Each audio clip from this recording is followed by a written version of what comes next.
Welcome students and my day parents. JW 2026 session 1 examination సంబంధించి చాలా మంది స్టూడెంట్స్ పేరెంట్స్ కన్ఫ్యూజ్ అవుతుంది మార్క్స్ వర్సెస్ పర్సంటేజ్. మా షిఫ్ట్ ఎగ్జామ్ కి సంబంధించి మార్క్స్ కి మాకు ఎంత పర్సెంటేజ్ రావచ్చు, లేదు అంటే కట్ ఆఫ్ ఎంత ఉంటుంది, లేదు 99% కి ఎన్ని మార్క్స్ రావచ్చు అనేదే చాలా మంది స్టూడెంట్స్ కి పేరెంట్స్ కి ఉన్న కన్ఫ్యూజన్. కానీ మీరు చూస్తున్న ఈ మార్క్స్ వర్సెస్ పర్సెంటేజ్ లో నిజం ఎంత అనేది ఫస్ట్ తెలుసుకోవడం చాలా చాలా ఇంపార్టెంట్. మీకు క్లారిటీగా ఒకసారి చెప్తాను చూడండి. సో ఇక్కడ మార్క్స్ వర్సెస్ పర్సెంటేజ్ అనేది షిఫ్ట్ వైజ్ గా మీకు ఆ షిఫ్ట్ లో ఎగ్జామ్ రాసిన స్టూడెంట్స్ యొక్క కౌంట్ బేస్ చేసుకుని ఉంటుంది. ఒక షిఫ్ట్ కి మనకు ఇప్పుడు కనుక చూసుకుంటే 1,20,000 స్టూడెంట్స్ ఎగ్జామ్ రాస్తున్నారు. ఇక్కడ 1,20,000 స్టూడెంట్స్ యొక్క అక్యురేట్ మార్క్స్ మీకు తెలిస్తే దాన్ని బేస్ చేసుకొని ఆ షిఫ్ట్ డిఫికల్టా, వెరీ డిఫికల్టీనా, ఈజీనా అనేది తెలిస్తే దాన్ని బేస్ చేసుకొని ప్రీవియస్ ఇయర్స్ లో ఒక డిఫికల్టీ షిఫ్ట్ కి ఎన్ని మార్క్స్ వచ్చాయి, ఒక ఈజీ షిఫ్ట్ కి ఎన్ని మార్క్స్ వచ్చాయి అనేది చెప్పడానికి ఉంటుంది పర్సెంటేజ్. సో ఇక్కడ 2025 లో మీకు రియల్ గా 2025 లో చాలా మంది చెప్పిన డిఫికల్టీ షిఫ్ట్ ఏదైతే ఉందో అది రిజల్ట్ వచ్చిన తర్వాత ఆ షిఫ్ట్ అనేది ఆటోమేటిక్ గా ఈజీ షిఫ్ట్ అయిపోయింది. ఎందుకు?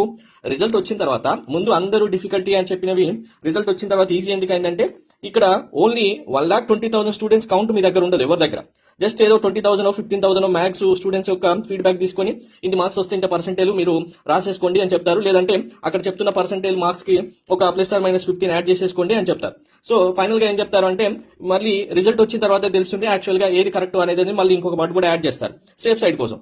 సో ఇది చూసిన అందరూ మా పర్సెంటేజ్ కి వచ్చేస్తుంది, మాకు ఎక్స్పెక్ట్ చేసిన పర్సెంటేజ్ వస్తుందని తెలుసుకుని అందరూ ఏదైతే ఉంటారో ఇక్కడ డిఫికల్టీ అనుకుని ఈజీ షిఫ్ట్ కి వెళ్ళిపోయిన పేపరు చాలా మంది స్టూడెంట్స్ పేరెంట్స్ డిసప్పాయింట్ అవుతారు. ఈజీ షిఫ్ట్ అని చెప్పి రిజల్ట్స్ తర్వాత డిఫికల్టీకి వెళ్ళిపోయిన స్టూడెంట్స్ అండ్ పేరెంట్స్ అప్పుడు కొంచెం హ్యాపీగా ఫీల్ అవ్వచ్చు. కానీ ఇక్కడ మీరు దీనివల్ల ఎంత డైనమాలు ఎంత స్ట్రగుల్కి వెళ్ళిపోతారంటే ఇవన్నీ అసలు ఎవరి దగ్గర లేని డాటానే మీకు చెప్పడం జరుగుతుంది.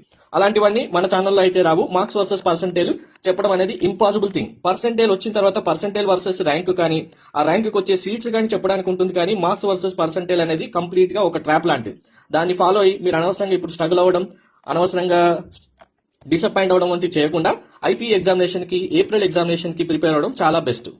రియల్ గా ఏ షిఫ్ట్ హార్డ్, ఏ షిఫ్ట్ ఈజీ అనేది మీకు ఫైనల్ రిజల్ట్ వచ్చిన తర్వాత మాత్రమే తెలుస్తుంది. అంతవరకు లేదు అంటే మనకు ఫస్ట్ ప్రిలిమినరీ ఆన్సర్ కి రిలీజ్ చేస్తారు కదా, రిలీజ్ చేసిన తర్వాత అప్పుడు షిఫ్ట్ వైజ్ గా స్టూడెంట్స్ యొక్క మార్క్స్, వాళ్ళ కౌంట్ టోటల్ గా అన్ని తెలుసుకుంటే దాన్ని బేస్ చేసుకుని అయినా డిసైడ్ చేయడానికి ఉంటుంది.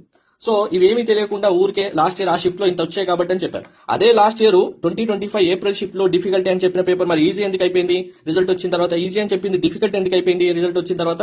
సో ఇక్కడ ఎవరి దగ్గర రా డాటా ఉండదు. కాబట్టి వీటన్నిటిని పట్టించుకోకుండా మీ ప్రిపరేషన్ ఐపీకైనా ఏప్రిల్ అటెంప్ట్ కైనా ప్రిపేర్ అవ్వండి. Thank you.